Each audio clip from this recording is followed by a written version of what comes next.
রাতে মানুষে গুনাহ করে, রাতের পুরো 12 ঘন্টা সময় দেওয়া হয়, ফজরের আগ পর্যন্ত এই ফেরেশতাদের টাইমের ডিউটির টাইমের ভিতরে যদি আল্লাহর বান্দা তওবা করে নেয় তাইলে তার নামায় আমলে আর গুনাহটা লেখা হয় না।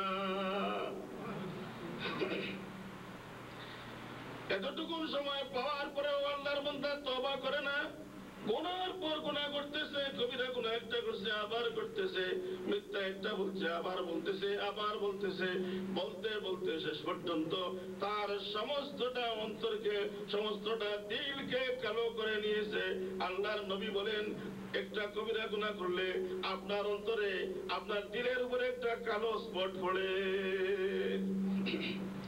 যদি তওবা করে নেন সঙ্গে সঙ্গে মিটে যায়, আর তওবা না করলে এটা বাড়তে থাকে।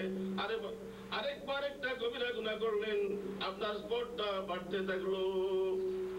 আরেকবার করলেন কবিরা গুনাহ, আপনার স্পটটা আরো বড় হইল। এইভাবে গুনাহ করতে করতে আল্লাহর হাবিব বলেন একজন মানুষের পুরোটা দিল সম্পূর্ণ অন্ধকার হয়ে যায়। এই অন্ধকার হওয়ার পরে তার কাছে আল্লাহর হাবিবেরও কোনো পরোয়া নাই, আল্লাহরও কোনো পরোয়া নাই। বুঝতে পেরেছেন? যখন মানুষের দিল সম্পূর্ণ কালো হয়ে যায়, তার কাছে কোরআন শরীফের কোনো ভ্যালু থাকে না, আল্লাহরও কোনো ভ্যালু থাকে না, রাসূলেরও কোনো ভ্যালু থাকে না। অর্থাৎ সে তার মনে যা চায় তাই করতে পারে। এই মানুষটাকে আর ইসলামের বাণী শোনানো যায় না। পাথরের চাইতে আরো তার দিলটা শক্ত হয়ে যায়। মানুষের দিল এমন একটা জিনিস, যদি সে গুনাহ করতে করতে কালো করে নেয় তাইলে আল্লাহর ভাষায় পাথরের চাইতেও আরো শক্ত হয়ে যায়। ওয়াইন্না মিনাল হিজারাতি লামা ইয়াতাফাজ্জারু মিনহুল আনহার, হাদিস শরীফে আছে। তার ব্যাখ্যা, পাথরের চাইতেও মানুষের দিল শক্ত হয়ে যায় এক শ্রেণীর মানুষের। তাই আমরা ওয়াজ নসিহত চলতেছে, দিবারাত্রি 24টি ঘন্টা ওয়াজ নসিহত চলতেছে, তারপরেও ওরা শুনে না। ওরা বাইরে গিয়েই বলে আরে মৌলানা সাহেব তো তার পক্ষের কথা বলছে, মৌলানা সাহেবের সব কথা কি শুনি আর পারলে? ওরা তোমাদেরকে সর্বনাশ করলো। তোমাকে সর্বনাশ করার জন্য কি আমার এত মাথা ব্যথা হয়েছে? তোমাকে সর্বনাশ করার জন্য গলা ভাঙবো, চিৎকার দিব? তোমার সর্বনাশ করার জন্য আলিমরা চিৎকার দিতেছে। তোমার ব্রেইন শয়তানি ব্রেইন হয়ে গেছে, তোমার ব্রেইন শয়তানের রাখড়া হয়ে গেছে, তোমার ব্রেইনে আল্লাহ নাই রাসূল নাই, তোমার ঘরে আল্লাহ নাই রাসূল নাই, শয়তানের কিল্লা হয়ে গেছে। তাই তুমি ভালো মানুষের বিরুদ্ধে জিহাদ ঘোষণা করো, ভালো মানুষের বিরুদ্ধে তুমি কথা বলো। তোমার কথা বলতে তোমার সচেতন হওয়া উচিত ছিল। আল্লাহর হাবিব ঘোষণা দিচ্ছেন ইন্নাল জান্নাতা মুশতাকুন ইলা 5 নাফারিন তালিল কুরআন ওয়া হাফিজিল লিসান ওয়া মুতঈমিল জিআন ওয়া মুকসিল উরিয়ান ওয়া মান সাল্লা আলা হাবিবির রহমান আও কামা ক্বালা আলাইহিস সালাতু ওয়াস সালাম। দুরূদ শরীফ পড়েন সাল্লাল্লাহু আলা মুহাম্মদ সাল্লাল্লাহু আলাইহি ওয়াসাল্লাম সাল্লাল্লাহু আলা মুহাম্মদ সাল্লাল্লাহু আলাইহি ওয়াসাল্লাম।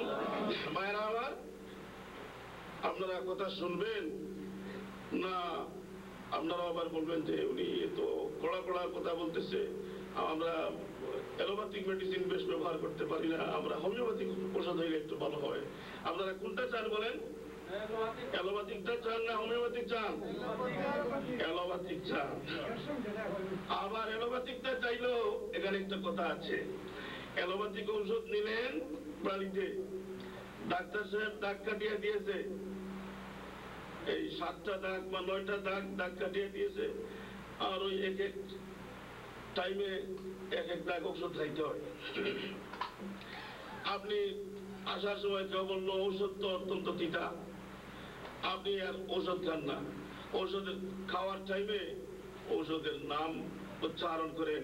যেমন মনে করেন কুইনাইন ট্যাবলেট দিয়েছে, আপনার ম্যালেরিয়া জ্বর হয়েছে, আসার সময় কেউ বললো যে কুইনাইন তো অত্যন্ত তিতা, এটা খাইয়া তুমি কেমনে যাবে।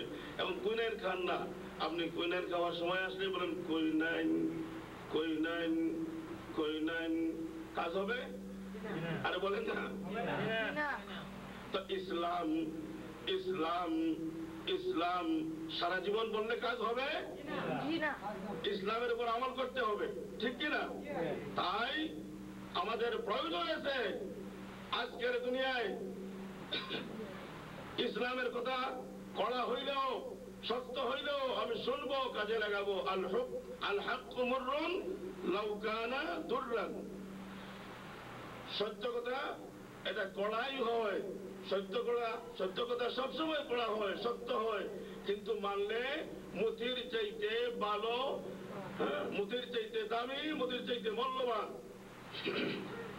তাই মুসলমানরা কোনদিন কাফিরের সঙ্গে আপোষ মীমাংসা করতে পারে না।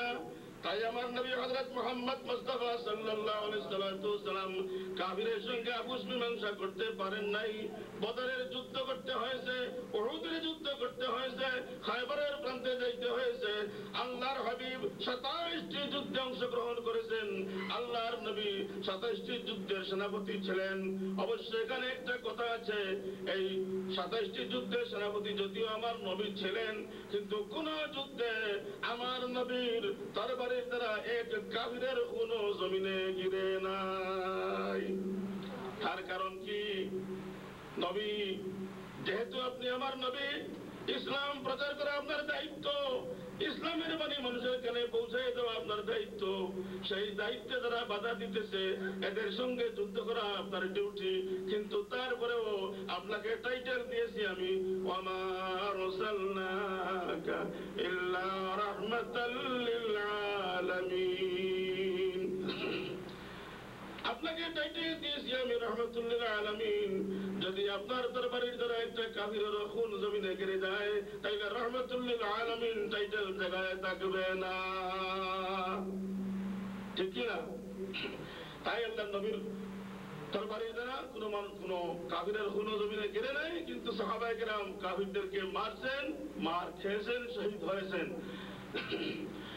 আল্লাহর নবীর বিরোধিতা করলো কারা? সর্বপ্রথম বিরোধী হলো তিনি পরিবারের মানুষ, আবু লহব, আবু জেহেল। ওরা তিনি গোষ্ঠীর কিনা? আল্লাহর হাবিবের গোষ্ঠীর কিনা? জোরে বলেন না, গোষ্ঠীর কিনা? আবু লহব আল্লাহর হাবিবের চাচা।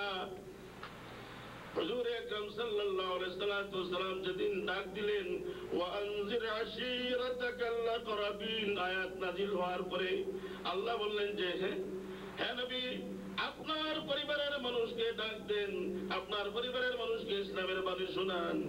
আল্লাহর হাবিব যখন ডাক দিলেন, ওরা জমা হলো। আল্লাহর হাবিব বললেন, যদি আমি বলি পাহাড়ের ওই দিক থেকে একটা বাঘ আসতেছে তোমাদের উপর আক্রমণ করার জন্য, তোমরা বিশ্বাস করবে কি না? তারা বলে অবশ্যই বিশ্বাস করব, যেহেতু আপনার জীবনে কোনোদিন মিথ্যা কথা আমরা শুনি নাই। শুনেছে? আল্লাহর হাবিবকে তারা এই টাইটেল দিয়েছিল আল আমিন। আল আমিন, একমাত্র বিশ্বাসী ব্যক্তি আরবের বুকে তখন ছিলেন আমার নবী হযরতে মুহাম্মদ মুস্তাফা সাল্লাল্লাহু আলাইহি সাল্লাম। তারপরেও তিনি চাচা হযরতে মুহাম্মদ মুস্তাফা সাল্লাল্লাহু আলাইহি সাল্লামের চাচা আবু লহব বলে উঠলো, তাব্বান লাকা ইয়া মুহাম্মদ, আলে হাযা জামাতানা, একটা বাজে কথার জন্য আমাদেরকে তুমি জমা করেছো, সমবেত করেছো, তুমি ধ্বংস হও। মাত্র একটা দিন বলেছিল তুমি ধ্বংস হও।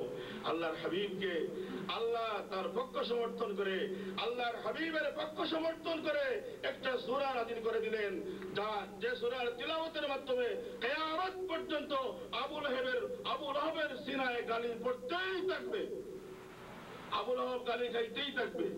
তাব্বাত ইয়াদা আবি লাহাবিন ওয়া তাব। যদিও সে গালি গাইতে থাকবে এই সূরার তিলাওয়াতের মাধ্যমে, আমরা কিন্তু আবার তিলাওয়াত করলে ওই সূরার তিলাওয়াতের মাধ্যমে সওয়াব পাবো, যেহেতু এটা আল্লাহর কথা।